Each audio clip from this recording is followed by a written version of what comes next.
he said, I'm Kalina Staub. I'm a lecturer at the University of North Carolina, Chapel Hill.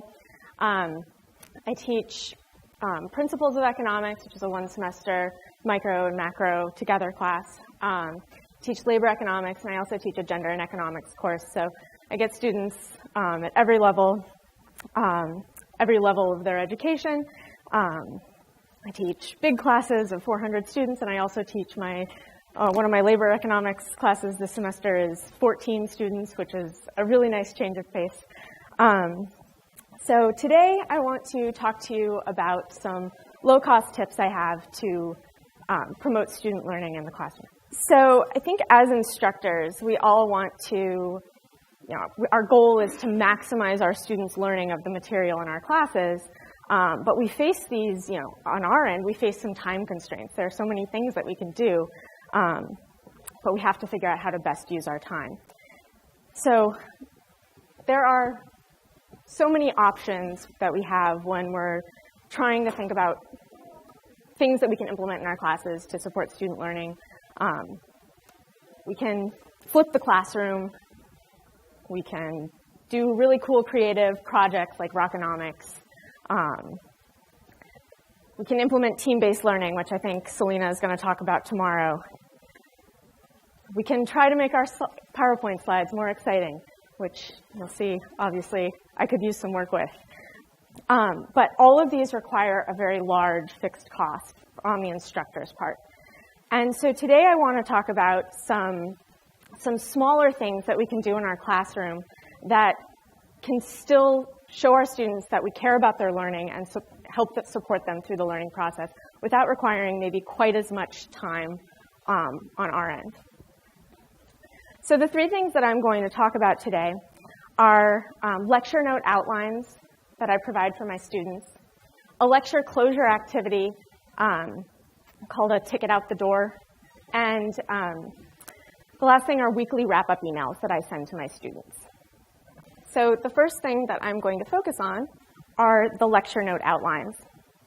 And for the lecture note outlines, what I do is the night before class, if I were more prepared, I'd post them further in advance. But for me, it's the night before class at the latest that I post these outlines of what we're going to be talking about the next day. And the outlines include, they have the definitions written down for students. They have the main topics. And students can go ahead and fill those in during class so that they can focus a little bit more on what I'm saying during class and the notation that we're using, as opposed to making sure that they're writing down every single thing that I'm saying and everything that's written on the PowerPoint slides. And the motivation for providing these lecture note outlines came from my first experience teaching. I taught, while I was a graduate student, I taught as an adjunct at Elon University. And a student came to me one day and was having a lot of trouble with the material and just, couldn't tell me what a demand curve was, couldn't tell me what a supply curve was. So I said, okay, can you take out your notes? Let's go over what you have written down from class. And I tried to capture here, I obviously didn't take a picture of the student's notes, but I tried to capture here kind of what I saw. His notes were a mess. There were words everywhere, but the words they were not put in any sort of order that made any sense. Graphs were drawn, they were incorrectly labeled, or just not labeled at all. Notes on the graphs were written pages afterwards, so he had no idea to what they were referring. And I realized that for this, this student was an extreme, but I started thinking, well, most of my students at the principal's level, they're coming straight out of high school. And perhaps they haven't developed these note-taking skills yet. So I started out very small, just providing, headings, kind of like the section headings in a textbook. Just right now we're going to talk about this. Next we will talk about profit maximization. And over the years they've gotten a little bit more detailed. Obviously not too detailed because I still want students to have to think about what they're hearing and write down the important parts. But they've gotten a little bit, I'll put the definitions of words for them, of the vocabulary terms for them in the lecture note outlines, so that they don't have to worry about writing down a definition that's already in the textbook, and frankly, that I kind of already expect that they know when they come to class, because I tell my students that they need to read when they come to class. And then they can focus on, how I'm explaining that particular vocabulary term. So this is an example of some of the slides that I used. So these are my slides for production functions in the short and long run, and like I said, my PowerPoint slides are not very fancy. But the way that I do notes in my class is I have a tablet, and I essentially make skeleton note PowerPoint slides, and then fill them in as I'm talking through the topics in class. So these are my slides for production in the short and long run, and then this would be the student notes that I would give them. Basically, the definition of a production function, and in class I would say, this is a production function. We combine two inputs, labor and capital, and that tells us how much output we can produce using those inputs. And I would give them the notation, how are we going to represent the concept of a production function in this class. And so I'd expect them to write that on their lecture notes, and then give them a section, okay, now we're going to talk about what's the difference between a production function in the short run and the long run, and they would fill that in. And so I asked some students, I asked one student who used the lecture note outlines if I could take a picture of his notes, and one student that didn't use the lecture note outlines if I could take a picture of his notes. And in looking at these two examples, I think it's fairly clear that the notes from the student that's using the lecture note outlines, they are a little bit more organized. They contain the notation that I'm going to keep using throughout the rest of the class, and just are easier to read than the student that's not using the lecture note outlines. And this is, I asked for volunteers, so I'm assuming that the students that volunteered to let me take a picture of their notes, this is of the students that choose not to use the lecture note outlines, this is probably one of the better note takers in the class. So with these lecture notes, I wanted to, as a good economist, list out the costs and benefits that I see to using these lecture notes in your own class if you choose to do so.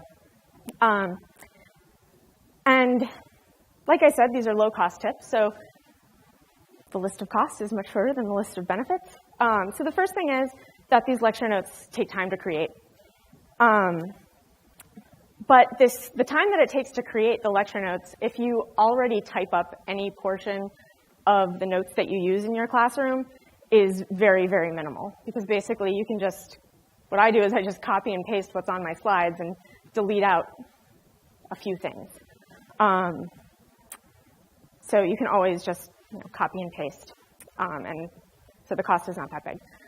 The second cost is printing, and that's a cost that's either going to have to be borne by you or the student. And the way that I choose to handle that is I post them ahead of time and tell students that I expect them to print them out themselves. And then I print out a small number of copies, maybe like in my smaller class, I print out enough for like 75% of the students, and then I just decrease the number that I print out over the course of the semester, week by week, until it's clear that they should be printing out the notes and bringing them to class themselves if they choose to use them. So the next thing I want to talk about is the benefits that I see from using these lecture note outlines in my class. And the first is that students just have better organized notes that they can actually use as a resource after class to study from in conjunction with whatever notes they're taking from the textbook. Or they can even use these lecture note outlines to take notes from the textbook, because these lecture note outlines tell them what I think is important in the textbook and what we are going to be covering in class. I think it also helps students learn note-taking skills. So like I said, coming from high school, they may not have actually learned how to take notes. And the lecture note outlines, while James might say that I'm holding the students' hands a little bit too much with the lecture note outlines, I think it kind of starts helping them see how you can organize information as it's being presented to you. The next benefit that I see is that the students are more engaged in the class. There's less frantic scribbling, and the students are actually paying more attention to what I'm saying and trying to write down the important things that are going to help them remember these concepts later on. And so kind of hand in hand with that, it helps students actually keep up in class. So since I started using these lecture notes, I get a lot fewer comments about the pace is way too fast, I can't keep up, I can't write everything down. And as we know, when you're taking notes, you shouldn't be writing everything down. But students don't know that yet when they're in a principles of economics class as a freshman in college. And the last thing, or the last benefit I see of this strategy is that it encourages attendance, encourages attendance in class. And depends on how you implement them, but for me, I don't post my PowerPoint slides online ever.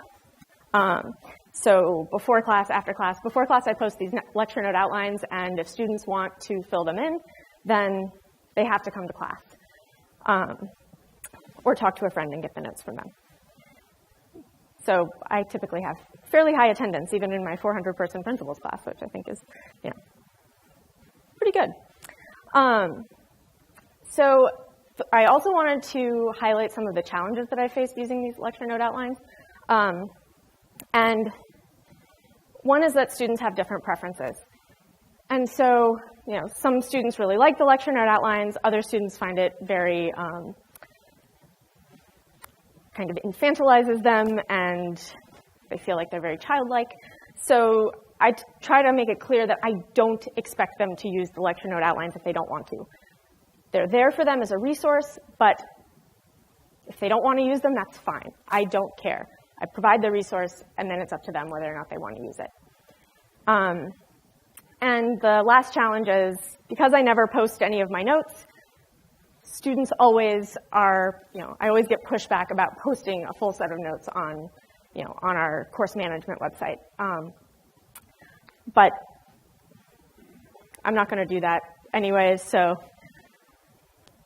oh well. So I try when they try to push back about the notes, I try to encourage them.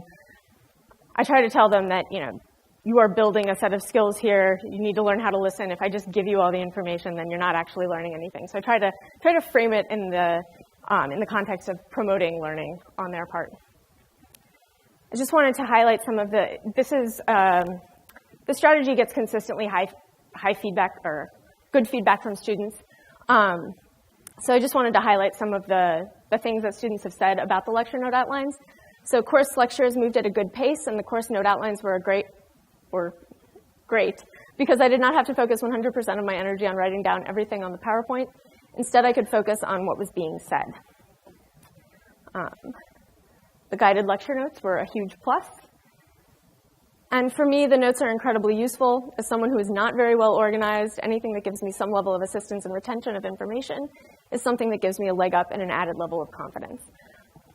So because I consistently get such good feedback from most students on the lecture notes, I continue to provide them because they're such a low-cost thing for me to provide. And we just went over all of the benefits that I see from them. So the next thing that I wanted to talk about is my class closure activity called the ticket out the door. And a ticket out the door can really be anything that you close class with, just something that students have to hand in as they're leaving class. But I like to keep my ticket out the door consistent from class to class. And so I always ask students 3 questions. I say, what was the clearest thing from class today? What was the fuzziest thing from class today? And do you have any general questions or comments? And then I always put a cute picture of an animal, usually one of my cats, because, how adorable is that cat? So this idea came from, again, my first time teaching at Elon. I had a meeting with the department chair just to kind of see how things were going. And this is something that he suggested to me to ask students at the end of class, just to get some feedback on how class was going for students, because one of the things that I was worried about was, I can't really tell how much they're learning or what they're getting each day. And this activity really gives you that immediate feedback on what students are learning. Again, cost-benefit analysis of the ticket out the door.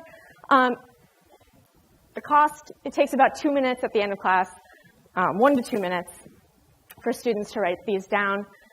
It does take a little bit of time to actually go through all of the student responses. And obviously, the time it takes to go through the responses increases with the number of students you have.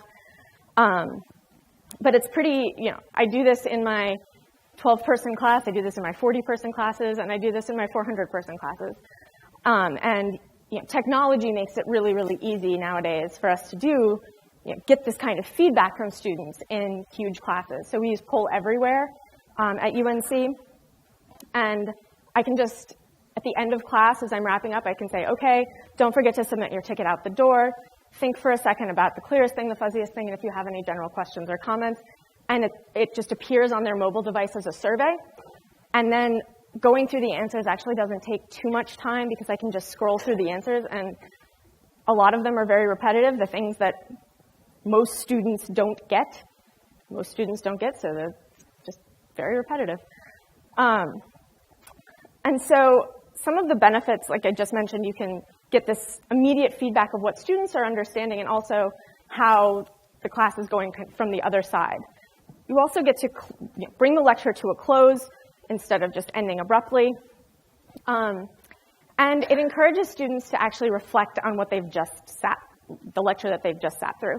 And there's quite a bit of research on the importance of reflection. And this isn't bringing a ton of reflection into the classroom, but it is giving them 1 or 2 minutes to sit there and think, okay, what did I really get today? What do I need to go back and study, later tonight or tomorrow before the next class? And hopefully they'll actually use that reflection and go study before the next class. Some of the challenges that I've faced with the ticket out the door is that once students realize that it's not for a grade, that it's just something that I'm asking them to do because I think it's going to benefit them, they don't really buy into it, and you just see people packing up and leaving right away. And so to try to address this challenge, I just try to explain to them the importance of reflecting on the lecture. And also, I use their responses so that they can see that these responses are valuable in writing a weekly wrap-up email. And that brings me to my last low-cost tool, the weekly wrap-up email. And the weekly wrap-up email is using these responses from the ticket out the door. I create an email that I send to my students at the end of every week. So it includes a 1-sentence recap of what we went over that week, a 1-sentence, this is the direction we're headed next week, so this is what you should be studying over the weekend. A section on reminders for students, any notes on course logistics or course policies, and then answers to any questions that they had about the course material that we couldn't get to in class. Because with 400 students, you can't answer everybody's questions in class. You just would never get through a lecture. So this is an example of a typical weekly, this is actually a fairly short weekly wrap-up email that I would send to my labor economics students. And it addresses vocabulary questions, it addresses questions about the course material, and it also addresses, some students ask really, really good questions. They try to bring in stuff that they've learned in other classes and ask about how that relates to what we were talking about in today's class. So you might be saying to yourself, this doesn't actually sound like quite a low-cost tool. This sounds pretty time-consuming. And this is definitely the most time-consuming of the strategies that I've talked about today.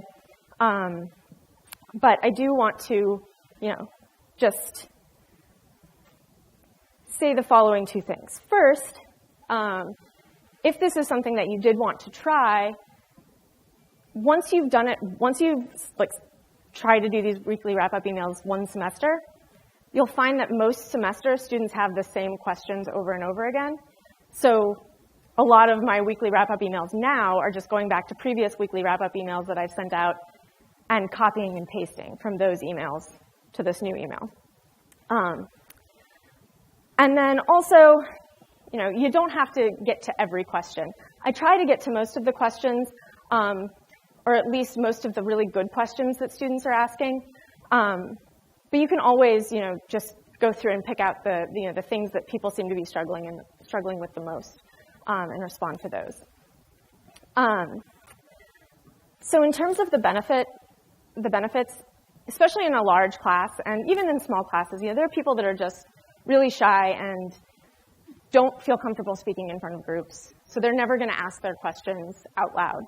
But they might be willing to ask it on an anonymous sheet of paper when they're walking out the door, or anonymously over the internet. So it allows really anybody in class to ask questions and hopefully get some sort of response to those questions. Students are able to benefit not only from getting their own questions answered, but also from seeing, one, that they're not alone in having questions, and also they benefit from the answers to other students' questions, so questions that they didn't even know that they had. So finally, saves a little bit of time in the sense that if you just send out one email at the end of the week, you don't have to send out a ton of reminder emails throughout the week when they've got assignments due and all that stuff. You can just put it right in one email. These are the assignments you have due this week. Don't forget about them. The last two benefits that I see is that it shows the students that you care about their learning and you're invested in their learning because you are willing to take your time and spend that time responding to all of their questions in an email every week. And I've actually also learned a lot about the subjects that I'm teaching through the questions that students ask, because there are just some really, really bright students in our classes, and they have really, really good questions. So, in getting these questions, it's made me think on a deeper level about, the material that I'm teaching them. So the challenge that I have faced with these emails is what I call the TLDR challenge. And I just learned what TLDR means like 2 weeks ago. But for those of you who don't know, it's the too long didn't read challenge. So I put a lot of really good information in these weekly wrap-up emails, and it's obvious that some students read them, but then I still get the questions like, did you not read the emails that I sent out, or the announcements that I posted on Sakai? Because I post each of these as an announcement on Sakai and also send it out as an email. And I have no idea how to address this one. How do we get students to read directions? How do we get students to read the announcements that we're posting on the course management website or read the emails that we send out? I have no idea. So if you have suggestions about that, I would really, really love to hear it. So the last thing that I want to do is just show you some of the student feedback that I've gotten about these weekly wrap-up emails. The weekly wrap-up emails are incredibly helpful for addressing things I may not have considered I needed to study more. Helps provide another outline to study by as well, not to mention that it makes me feel better knowing other people are confused too. The weekly wrap-up emails are very helpful to me. They address questions that I didn't realize I have until class is over or until something is due. They also allow me to make sure my understanding of actual topics we discussed in class are correct. I enjoyed how seriously you took your role as instructor for this class. The weekly wrap-ups were extensive and very helpful for setting the tone for the upcoming week of classes. And lastly, I am so impressed that you went through all of the questions and posted answers to them all. Helped a lot. Thank you so much. So the students really do appreciate when you take the time and effort to show that you care and want to support them through their learning process. So I hope that you found some of these tips helpful and might be able to think about implementing them in your own classes.